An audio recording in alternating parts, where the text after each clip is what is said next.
دوستو اس بات میں کوئی شک نہیں ہے کہ دنیا کے اتہاس میں سب سے زیادہ پیغمبروں کو یہودی قوم کی طرف ہی بھیجا گیا تھا۔ ایون اگر آپ لوگ ان گنے چنے نبیوں اور رسولوں کا بیک گراؤنڈ چیک کرو گے کہ جو دنیا میں سب سے زیادہ مشہور ہیں یا جن کا نام قرآن کے اندر بھی آیا ہے، تو ان میں سے بھی زیادہ تر پیغمبروں کا تعلق کہیں نہ کہیں اسی قوم کے ساتھ جڑا ہوا ملے گا۔ مگر ایک دوسرا سچ یہ بھی ہے کہ ان لوگوں نے وقت وقت پر بے شمار پیغمبروں کو بڑی ہی دردناک طریقے سے قتل بھی کیا۔ ایک روایت سے تو یہ تک پتہ چلتا ہے کہ ایک بار صرف ایک دن کے اندر ان لوگوں نے 45 پیغمبروں اور 170 کے قریب ایسے نیک لوگوں کو قتل کر دیا تھا کہ جو ان کو نیکی کی دعوت دے رہے تھے۔ اور آج کی اس ویڈیو میں بھی ہم آپ لوگوں کے سامنے دو ایسے ہی پیغمبروں کی بات کریں گے کہ جو اس سارے ظلم و ستم کا شکار بنے اور جن کو بڑی ہی دردناک طریقے سے شہید کر دیا گیا۔ اتنی دردناک اور خوفناک طریقے سے شہید کیا گیا کہ جس طرح کا اگزامپل ہم لوگوں کو پیغمبروں کے اتہاس میں تو چھوڑ ہی دیجئے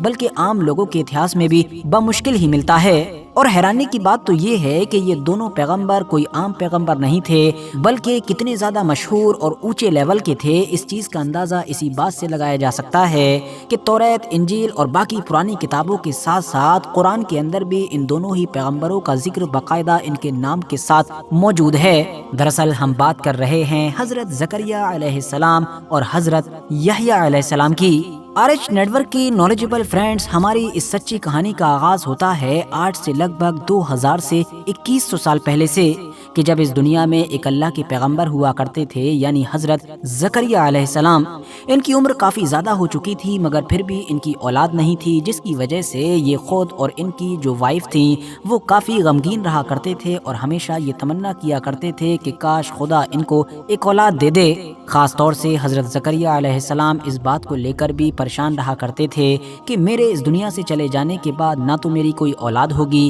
اور نہ ہی میرے بھائی یا باقی عزیز لوگ اس قابل ہیں کہ وہ قوم بنی اسرائیل کی ہدایت اور ان کی رہنمائی کا سلسلہ آگے بڑھا سکیں۔ تو اگر خدا مجھ کو ایک اولاد سے نواز دے گا تو بنی اسرائیل کی اصلاح اور ہدایت کا یہ سلسلہ اسی طرح سے آگے بڑھ جائے گا۔ لمبے انتظار کے بعد اور بہت زیادہ دعاؤں کے بعد خدا نے ان کی سن لی اور ان کو وحی کے ذریعے سے یہ خبر دی گئی کہ ہم تم کو ایک بیٹا عطا کریں گے جس کا نام تم یحییٰ رکھنا۔ اس نام کا پہلے کوئی بھی نہیں ہوا اور یہ خدا کے نزدیک بہت مقبول ہوگا جو اس قوم کی خراب حالت کی اصلاح کرے گا۔ وعدے کے مطابق ایک بچے کی پیدائش ہوئی جن کا نام پھر حضرت یحییٰ رکھا گیا اور جن کو کچھ سال کے بعد ہی مطلب بچپن میں ہی نبوت سے بھی نواز دیا گیا۔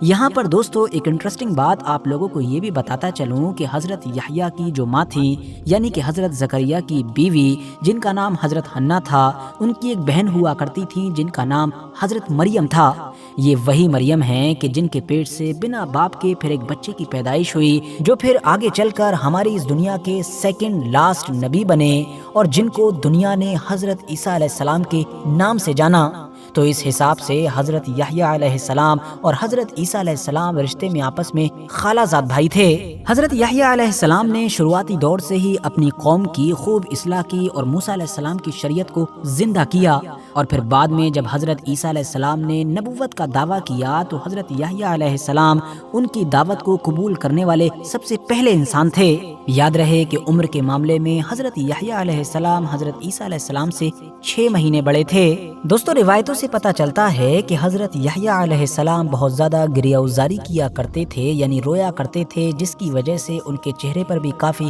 نشان بن گئے تھے۔ وہ بہت ہی پاک باز، عبادت گزار، نرم دل اور ایک سادہ زندگی جینے والے انسان تھے۔ وہ بالکل ضرورت کے مطابق ہی کھاتے اور کپڑا بھی اتنا ہی پہنتے کہ جتنے سے صرف سطر چھپ جاتا تھا۔ آپ کو جنگلوں اور بیابانوں سے کافی محبت تھی اور آپ کی زندگی کا زیادہ تر حصہ بھی وہیں پر گزرا۔ نہ کوئی زمین تھی، نہ گھر بار تھا، نہ پراپرٹی تھی، جہاں پر بھی سورج ڈوب جاتا تھا وہیں پر بسیرا ڈال لیتے تھے۔ دوستو حضرت ابن عباس سے روایت ہے کہ نبی اکرم صلی اللہ تعالی علیہ وسلم نے فرمایا، ابن آدم میں کوئی بھی ایسا نہیں ہے کہ جس سے گناہ سرزد نہ ہوا ہو سوائے حضرت یحییٰ علیہ السلام کے۔ خدا کی طرف سے حضرت یحییٰ علیہ السلام کو 5 کام کرنے کا حکم دیا گیا تھا اور وہی 5 کام پھر حضرت یحییٰ علیہ السلام نے اپنی قوم کو بھی کرنے کا حکم دیا۔ انہوں نے اپنی پوری قوم کو ایک جگہ پر اکٹھا کیا اور پھر کہا کہ خدا نے مجھ کو یہ کرنے کا حکم دیا ہے، تم بھی کرو۔ صرف خدا کی عبادت کرو، اس کے ساتھ کسی کو شریک نہ کرو، نماز ادا کرو۔ اس کے علاوہ روزے کے بارے میں بھی انہوں نے حکم دیا، صدقے کا حکم دیا اور ساتھ ہی ساتھ یہ بھی کہا کہ خدا کا خوب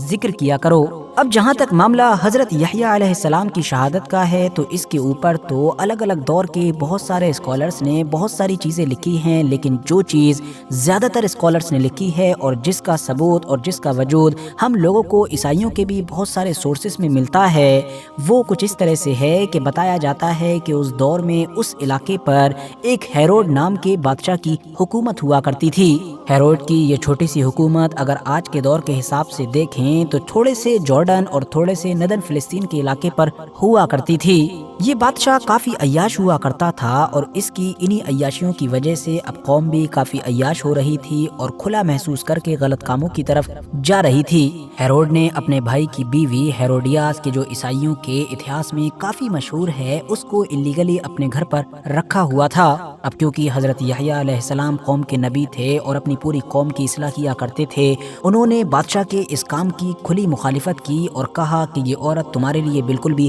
حلال نہیں ہے۔ نتیجہ یہ ہوا کہ جلد ہی بادشاہ نے حضرت یحییٰ علیہ السلام کو گرفتار کروا کے قید میں ڈلوا دیا۔ بادشاہ نے حضرت یحییٰ علیہ السلام کو قید تو کروا دیا تھا، لیکن وہ ان سے ڈرتا بھی تھا کیونکہ اس کو پتا تھا کہ یہ خدا کے ایک سچے نبی اور بہت زیادہ نیک انسان ہیں، اور اس کو یہ بھی پتا تھا کہ اس کی حکومت میں رہنے والے لوگ حضرت یحییٰ علیہ السلام کو بہت مانتے ہیں۔ مگر دوسری طرف وہ جو اس کی ناجائز بیوی تھی یعنی کہ ہیروڈیاس کے جو قانونی طور پر لیگل نہیں تھی، وہ حضرت یحییٰ علیہ السلام کی آئیڈیولوجی کو اور ان کی تعلیمات کو خود کے لیے اور اپنی جیسی دوسری عورتوں کے لیے خطرہ مانتی تھی، اسی لیے وہ اب حضرت یحییٰ علیہ السلام کی جان کی دشمن بن گئی تھی۔ پھر ہوا یہ کہ ایک دن بادشاہ کی سالگرہ کے موقع پر اس کے محل کے اندر ایک رقص و موسیقی کا بڑا ہی زبردست جشن ہوا۔ اس جشن کے اندر پھر ہیروڈیاس کی ایک جو بہت خوبصورت اور جوان بیٹی تھی، اس نے بادشاہ کے سامنے ایک بڑا ہی زبردست رقص دکھایا۔ اس کی اس پرفارمنس سے بادشاہ اتنا زیادہ دیوانہ ہو گیا کہ اس نے کہا مانگ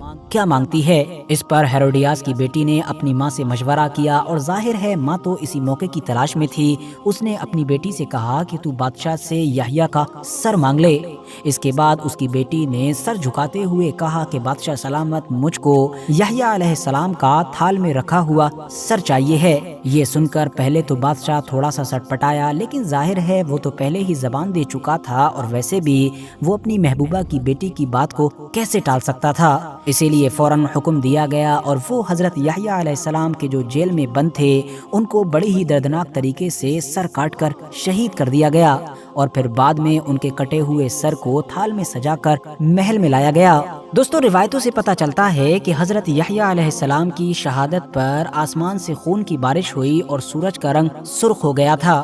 بات صرف یہیں پر ختم نہیں ہوتی ہے، بلکہ ان کے جو والد تھے یعنی کہ حضرت زکریا علیہ السلام، جن کی بات ہم شروع میں کر رہے تھے اور جن کو بالکل بڑھاپے میں ہی حضرت یحییٰ علیہ السلام کی شکل میں اولاد دی گئی تھی، ان کو بھی بڑے ہی دردناک طریقے سے اس قوم نے شہید کر دیا تھا۔ کچھ روایتوں کے مطابق ہوا یہ تھا کہ جب حضرت یحییٰ علیہ السلام کو شہید کیا گیا تو دشمنوں نے پھر ارادہ کیا کہ ان کے والد یعنی کہ حضرت زکریا کو بھی ختم کر دیتے ہیں، لیکن حضرت زکریا علیہ السلام کو جب دشمنوں کے آنے کی خبر ہوئی تو وہ فوراً ہی وہاں سے نکل پڑے۔ بھاگتے ہوئے جب وہ ایک جگہ پر پہنچے اور ان کو احساس ہوا کہ دشمن بھی بہت جلد ہی ان تک پہنچ جائیں گے، تو انہوں نے پاس ہی میں ایک پیڑ کو دیکھا اور اس پیڑ کو یہ حکم دیا کہ وہ ان کو یعنی کہ حضرت زکریا علیہ السلام کو اپنے اندر چھپا لے۔ وہ پیڑ پھٹا اور پھر حضرت زکریا علیہ السلام اسی کے اندر چلے گئے، لیکن جب وہ اندر گئے تو باقی حصہ تو ان کا سب کچھ اندر تھا، لیکن کپڑے کا تھوڑا سا حصہ باہر رہ گیا۔ شیطان نے کسی شکل میں دشمنوں کے سامنے آ کر کہا کہ زکریا اس پیڑ کے اندر چھپا ہوا ہے۔